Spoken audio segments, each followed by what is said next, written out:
Seattle's lights shimmer beyond the window, reflecting on my monitor. I clutch a cold cup of coffee, my fingers trembling slightly as I press the enter key. The sound of the system shutting down echoes like a digital sigh. I close my eyes, and the flashback drags me back to the moment everything fell apart. The sleek office, with its view of the Space Needle, buzzes with the hum of code and meetings. I'm in a structured blazer and jeans, adjusting my glasses as I finish configuring a firewall. My gaze pauses at the entrance. Tyler Harrington, the new CO, strides through the room in an expensive suit, late, clutching his phone and laughing at something trivial. The wall clock reads 10:17 a.m. The meeting had started 47 minutes ago. He ignores me. Until he doesn't. My name is Megan Calloway, a dedicated systems engineer. For 18 years, I worked at Vertex Data Systems in Seattle, until Tyler Harrington, the arrogant and inexperienced new CEO and founder's son, humiliatingly fired me. What Tyler didn't know. I had a contractual clause granting me total control over the company's critical systems. When triggered, the lockdown protocol paralyzes all operations, forcing Tyler to face the consequences before the board and his father, Gregory Harrington. No system is safe when its creator becomes its greatest threat. I never liked that conference room. Harsh white lights, an oversized table, chairs that creak when you shift, all designed to make you feel small. And today, of all days, I felt microscopic. Tyler walked in as usual, late, without even glancing at me. His Porsche was probably parked in the CEO spot, the one still marked with Gregory's name. He tossed his coat over the chair like he was at a bar, not a meeting that would decide my career's fate. Calloway. He smiled, but his eyes were ice. You know why we're here. He knew. Course I knew. I'd seen the emails, heard the rumors. Tyler wanted to cut costs, and the IT department was the easiest target. But what none of them, understood was that those costs were what kept Vertex running. If this is about the security report, I said, steadying my voice, I already submitted the updates. The penetration test was completed yesterday. He laughed as if I'd said something funny. It's not about security, Megan. It's about efficiency. He lifted a document like it was a death sentence. Your department eats up 12% of our annual budget. 12%. I scanned the room. Lauren Whitmore from the board avoided my eyes. Derek, my teammate, bit his lip nervously. No one would speak up. No one would defend me. Tyler slid a paper toward me. A termination agreement. Your position is being restructured effective today. He said, as if he were doing me a favor. I took the paper. Read the fine print. Then, without hesitation I signed. Great. Tyler said, standing. Oh, and leave your badge at reception on the way out. That's when I dropped the bomb. Did you read my contract, Harrington? He froze. What? Page 37. Clause 12b. His brow furrowed. He'd never read it. Gregory had. Gregory knew exactly what that clause meant. But Gregory wasn't here. Tyler opened his mouth to speak, but I was already standing. Good luck with the systems. I said and walked out.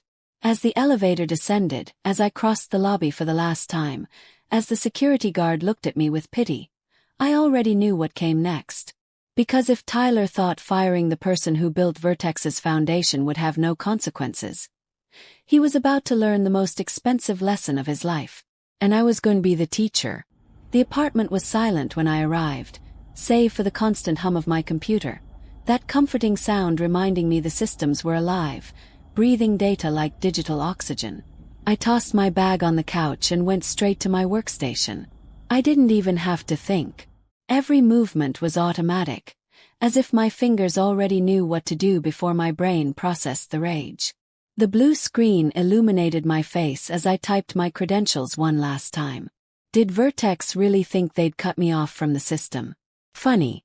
I'd built the entry points, hidden backdoors and seemingly innocent lines of code, created pathways even their expensive firewalls couldn't detect. They had my badge but not my expertise. When the command prompt appeared, my hands trembled slightly. Not from nerves. From anticipation. I typed the sequence I'd memorized years ago, back when I still believed Gregory would be CEO forever. Enter. The screen flickered once. Then turned red. Falcon Protocol. Activated asterisk. Confirm. A bitter smile curled on my lips. Falcon was my secret creation, a poisoned gift I'd embedded in every server, every cloud, every backup at Vertex. Gregory knew it existed but never imagined I'd use it.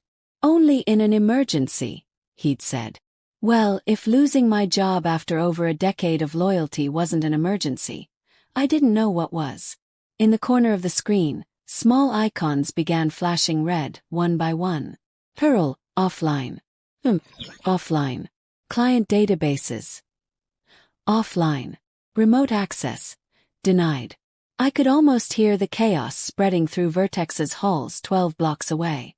Emergency lights flashing, technicians running, phones ringing non-stop. And Tyler. Tyler was probably in his glass office, screaming at some terrified intern, unable to comprehend how one person could dismantle his empire with a few keystrokes.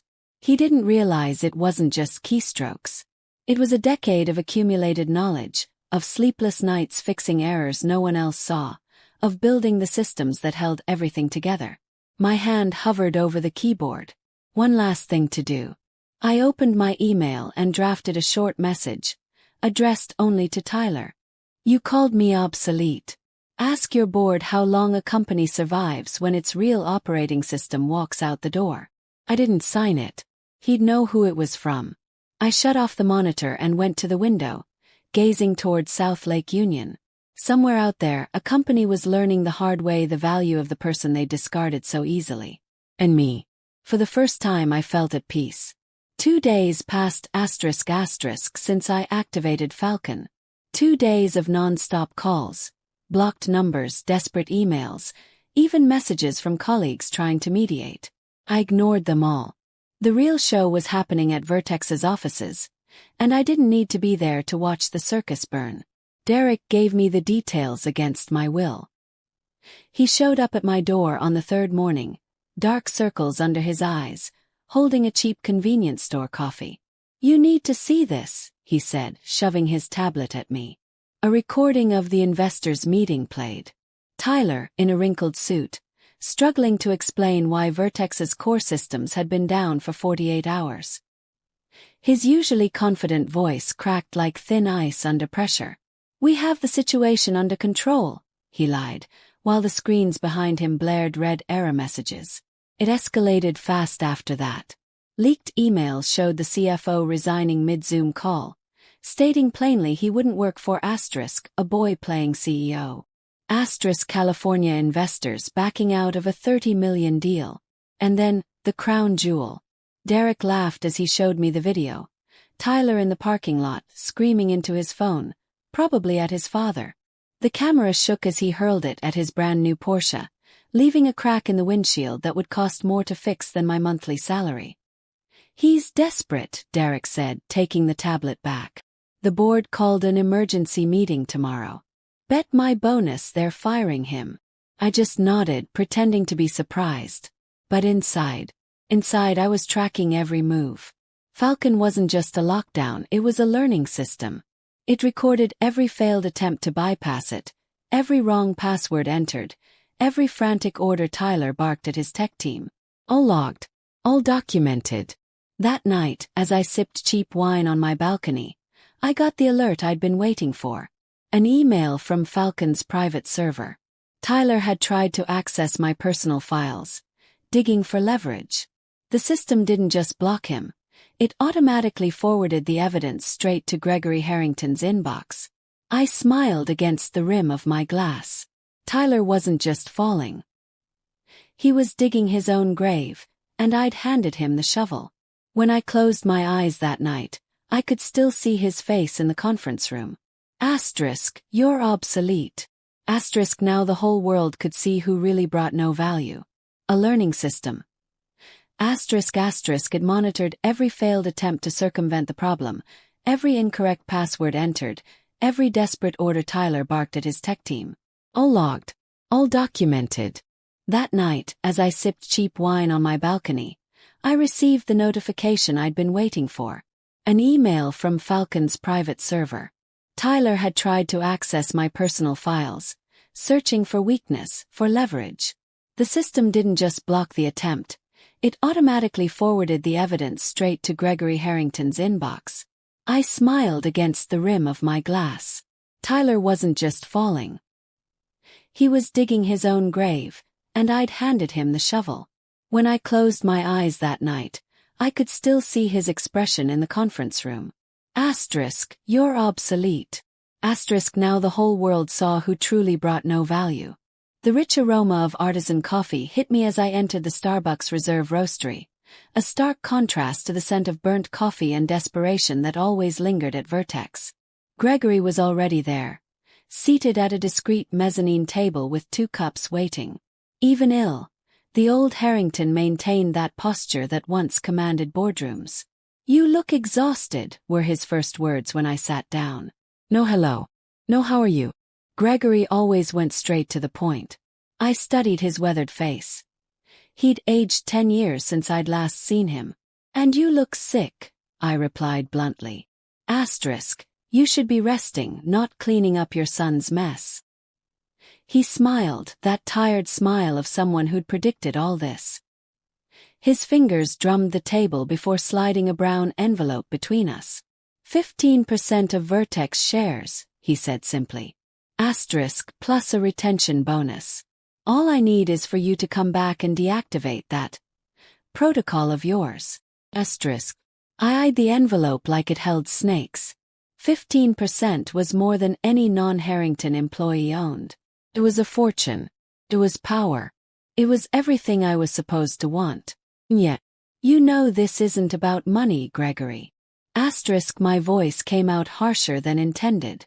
Asterisk he humiliated me. Tossed a decade of my work in the trash. And you let it happen. The silence that followed was heavy.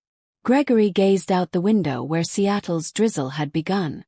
I was wrong, asterisk he admitted finally. The words a quiet confession. I thought Tyler was ready. Thought he'd understand the value of the people who built this company. I gripped the coffee cup, letting the heat sear my fingertips. Asterisk and now, what do you think he's learned? Gregory sighed, pulling an iPad from his bag. On screen, footage of Tyler screaming in Vertex's parking lot, destroying company property. That he's unprepared, he said calmly. And that actions have consequences. I pushed the envelope back unopened. Not enough. Gregory's eyes narrowed. What do you want, then? I smiled for the first time in that conversation. I want him to really learn. Then I named my price. Not shares. Not bonuses. Justice.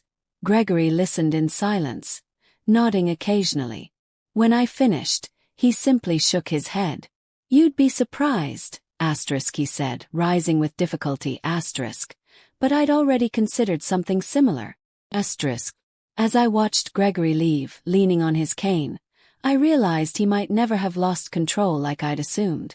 Maybe all of this, even my firing, was part of a much larger game I was only now beginning to understand. And the most interesting move. I hadn't yet decided whether I was the pawn or the player. Rain lashed against the windows of Canlis Restaurant as I entered the private dining room. The air smelled of polished wood and fresh flowers, an absurdly refined setting for what was about to unfold. Every eye turned to me. Gregory at the head of the table, Lauren with her impeccable posture, 2 other board members I only knew by sight, and Tyler. Tyler looked stuffed into a suit that no longer fit. His face carved with stress lines that hadn't existed 2 weeks ago. Thank you for coming, Megan, Gregory began, with that soft voice that never needed to rise to be heard. Tyler couldn't suppress a scoff. We shouldn't be negotiating with an employee who sabotaged the company. Lauren cut him a look that could shatter glass. former employee, and technically a minority shareholder now. Asterisk, she slid a contract toward me. We signed your equity stake this morning. I flipped through the pages without reading. I already knew every clause. Gregory and I had negotiated them over 3 days. But I let the suspense build, turning pages slowly as tension thickened the air. It's all there, asterisk, Gregory said. Asterisk, everything you asked for. I set the contract down. Almost everything. Tyler exploded. Asterisk, this is blackmail. You're holding $1 billion company hostage out of spite.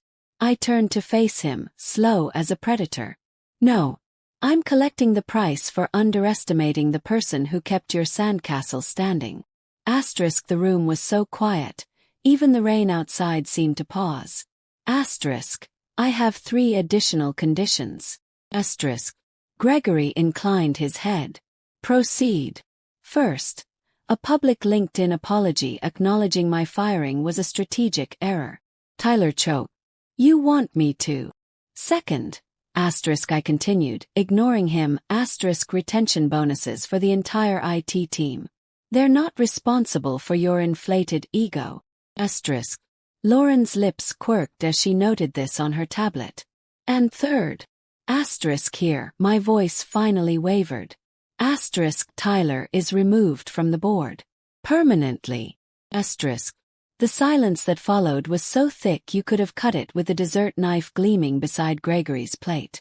Tyler turned white, then red, then white again. Gregory studied me for several long seconds before making an almost imperceptible hand gesture. An aide materialized with a pen. He signed the document with a flourish, then slid it toward Tyler. Sign, Gregory ordered, with a frost in his voice I'd never heard before. Tyler looked at his father, at the contract, at me. In his eyes, I saw the exact moment he realized he was no longer the heir, just a problem to be solved. His hand trembled as he picked up the pen. As he scrawled his signature, a strange taste filled my mouth. Not the sweetness of victory. Something more complex, more bitter. Like realizing we were all just pieces on Gregory's chessboard. But at least I'd secured my place as a player, not a pawn. Vertex's main hallway felt like a hospital after an epidemic. Too quiet, employees whispering and averting their eyes as I passed. My new badge thumped against my chest, heavy with a title I'd never imagined. Megan Calloway, Director of Systems and Shareholder. Derek waited in the data center, surrounded by screens still displaying Falcon's dreaded red warning. Asterisk, nervous. Asterisk, he asked, offering terrible vending machine coffee. Like a girl on her first day of school, I admitted, setting the disposable cup on a server rack.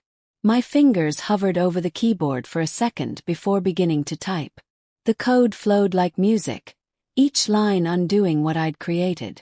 The first thing to come back online was the breakroom coffee maker. Cheers echoed down the hall as it sputtered to life, followed by the unmistakable stench of burnt office coffee. Someone started clapping. Within minutes, the sound spread like a wave, first ironic, then genuinely affectionate. Tyler wasn't there to see it. Gregory had said he'd be working remotely, a polite euphemism for being banished from his own company. One by one, the server lights blinked green. The payroll system took the longest. I had to manually validate every pending transaction. As I worked, I noticed the junior staff watching me with awe, the ones who'd barely made eye contact before. Now they saw me as something I'd never wanted to be. A legend. The woman who took down a CEO. Asterisk. You sure about this? Asterisk, Derek murmured when we reached the final step. Deactivating Falcon meant destroying my trump card, relinquishing the power I'd fought for. My response was to delete the master command line without hesitation. I don't need it anymore. Asterisk. When the last system came online, a notification popped up on my phone. An email from Gregory scheduling our first official meeting as partners. Attached was Tyler's drafted LinkedIn post. Every word was a polished admission of defeat, sanitized by legal but still sweet as honey. I turned off the data center lights alone, leaving only the blue glow of working servers. Through the window, I watched the sunset gild the Space Needle. Vertex was saved. Tyler humiliated. Me victorious. So why did I feel so empty? The forgotten cold coffee on the server answered my silent question. Victories, like systems, require constant maintenance. And I just made myself responsible for both. The email arrived on a rainy Tuesday 3 months later. An Austin recruiter asking discreetly if I could provide a professional reference for Tyler Harrington. I almost deleted it, until I noticed the attachment. His freshly updated resume. I opened the file with acidic curiosity. He'd reduced his entire Vertex tenure to 3 vague lines. Interim CO softened to strategic leadership. No mention of the system collapse. No mention of me. The following pages detailed his new visionary project. A blockchain startup to democratize investing. Derek nearly spat out his coffee when I showed him. Blockchain. Tyler can barely set up his own email. But I read between the lines. This was calculated desperation. Austin was full of investors eager to throw money at anything with crypto in the name. And the Harrington name still carried weight, even tarnished. I didn't reply to the recruiter. Instead, I did what any former systems engineer would. Tracked Tyler's digital footprints. His social media showed a man I barely recognized. Bar selfies in Austin with dark glasses in hand, deep circles under his eyes, those impeccable suits replaced with wrinkled button-downs. A quickly deleted tweet complained about small people with big egos, who sabotage other success. Gregory never mentioned his son in our meetings.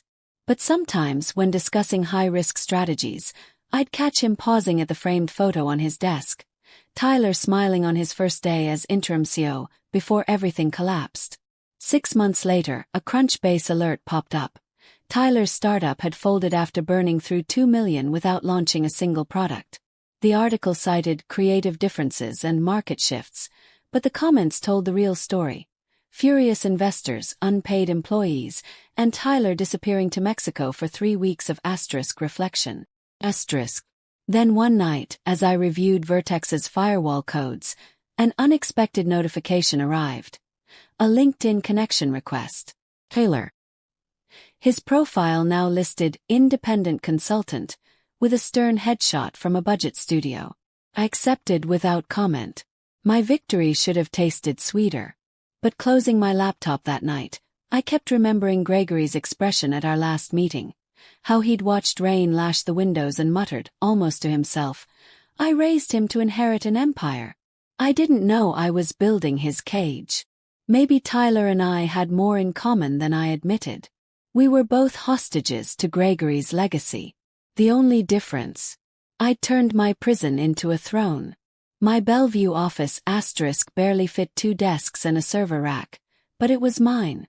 The smell of fresh paint still hung in the air that Monday morning as I hung the door plaque. Callaway Security Solutions. My hand shook slightly. Not from nerves, but that pure terror that comes when you finally grab what you've always wanted. Our first client appeared before I'd even finished assembling chairs. A Microsoft email scheduling a pitch meeting for next week. Not a contract yet, but interest. More than I'd ever gotten at Vertex, even as a partner. Derek was first at my door, clutching cheap champagne and a handwritten card. To the only person who could make Tyler swallow his pride. He eyed the tiny office, the still stacked boxes, and grinned. "Looks like you finally got your seat at the power table, huh?" I laughed, unwrapping one of the computers. "This time I'm writing the code from scratch. No hidden clauses, no surprises." But the real surprise came that afternoon when Lauren Whitmore appeared unannounced. Her impeccable power suit looking absurdly out of place among the moving boxes. She surveyed the space with the same critical eye she used in board meetings. "Gregory thought you deserved a parting gift," she said, sliding an envelope across the desk. Inside, a check with so many zeros I had to count them 3 times to believe it. And some advice. "Never underestimate how dangerous you are." Even he made that mistake. I froze, holding a piece of paper worth more than 18 years of my Vertex salary. Is this an investment? Or hush money? Lauren adjusted her purse, casting one last look at the unfinished office. It's acknowledgement. You played the game better than all of us. At the door she paused. Oh, and Megan. He expects you'll hire some of our best engineers. 3 have already expressed interest. When the door closed, I stared at the check again. Gregory was buying my discretion, of course. But he was also investing in me. Perhaps the only player who truly understood how his empire worked. That night, sitting on the floor of the empty office with Derek and 2 other Vertex ex-colleagues, we toasted with plastic cups. To new beginnings, someone said. But I knew it wasn't a beginning. It was a continuation. I'd spent years building Vertex's systems, and now I do the same for the entire world. The champagne tasted like freedom, and like revenge just a little. But mostly, it tasted like something I barely recognized. A future. Gregory's check sat untouched in my Bellevue office drawer for 3 weeks. Sometimes I'd take it out just to feel the paper between my fingers, remembering that some represented both reparation and penalty. For what I'd done, for what they'd done to us. Microsoft signed our first contract in 48 hours. We want the Falcon protocol, they said. I refused. Instead, I built something new. Firebird, a defense system as elegant as Falcon was destructive. That's what sold for 2.3 M in Q1. Ex-Vertex employees arrived in waves. First Derek, then the junior IT staff Tyler had always ignored, even Lauren, who shocked everyone by bringing 2 Fortune 500 clients on her first day as a consultant. One rainy November night, as I reviewed code for our 10th project, an alert flashed. Unauthorized access attempt, Vertex's old servers. The IP traced to an Austin internet cafe. Taylor. He hadn't even bothered to hide. My fingers hovered over the keyboard. I could block, trace, humiliate. Instead, I redirected him to a hidden folder containing a single text file. Stop chasing ghosts. Build something of your own. The access stopped the next day. And the next month, Harrington Solutions was born. A modest consulting firm, no blockchain, no megalomaniacal promises. Gregory emailed me that afternoon with just a subject line. Thank you. When the TechCrunch Disrupt invite arrived, I almost declined. Until I realized this was the protocol's final step. Not just building an empire, but claiming the throne publicly. As I prepped my slides the night before, I finally deposited Gregory's check. Not into CSS, but into a new account. The Calloway Fund for Women in Tech. The stage lights were hotter than I'd imagined. Blinded for a second, I heard the host announce. Megan Calloway, the woman who revolutionized corporate cybersecurity. The applause erupted, but my eyes found Gregory first, sitting ramrod straight in the front row, clapping with measured precision. He didn't smile. Just nodded, almost imperceptibly, like a general acknowledging his best soldier now commanded her own army. My presentation was flawless. Every slide, every demo, every rehearsed joke. When I revealed CSS's numbers, 17 Fortune 500 clients, 120M valuation, a whistle came from the back. Derek, of course, ruining my solemn moment. Then came the Q&A. A young reporter raised his hand. How do you respond to rumors that your success came from Vertex's trade secrets? The question hung like toxic smoke. Gregory went still. I could have denied it. Could have threatened lawsuits. Instead, I smiled and adjusted the mic. Every engineer learns from past jobs. The difference is, I wrote Vertex's systems. So yes, I know every vulnerability. The audience laughed nervously. But CSS exists not because of what I left behind, but because I finally built without restraints. That's when I spotted him. In the dark corner of the open bar, half hidden behind a whiskey glass, Tyler watched through his phone. Even from afar, I recognized the slouched posture, the way he ran a hand through his hair when nervous. Our eyes met for a split second through the screen before he looked away, Closing the feed. Gregory found me backstage. You exceeded all expectations, he said simply. Then, with a handshake that lasted a second too long. He's in rehab. New Hampshire. I didn't reply. What was there to say? That I pitied him. That I wanted him to suffer more. The truth was more complicated than either. As the crew packed up my stage props, a notification buzzed. An email from Tyler, his first in a year. Just 2 lines. You won. P.S. Falcon really was brilliant. I deleted it. Then restored it from trash. Not out of sentiment, but as a reminder. Total victories are the most dangerous. They leave you with no enemies to chase, and no mirrors to show who you really are. The car waited to take me to the airport. A morning meeting in Palo Alto, investor lunch in New York. The world kept turning, full of code to write and systems to secure. But that night, alone in the limo's back seat, I allowed myself one silent moment for the girl once called obsolete. The driver glanced in the rearview. Everything all right, Ms. Calloway? I smiled, watching Seattle fade through the window. Everything perfect. Like Megan rewrote her destiny, you can reset your digital experience here. Don't miss strategic content. Subscribe now *. Activate notifications like a security protocol. Leave a like ***. The most powerful validation in our system. Comment Falcon **. Our priority access code. Remember, in the digital world, whoever controls the code controls the game. See you in the next episode.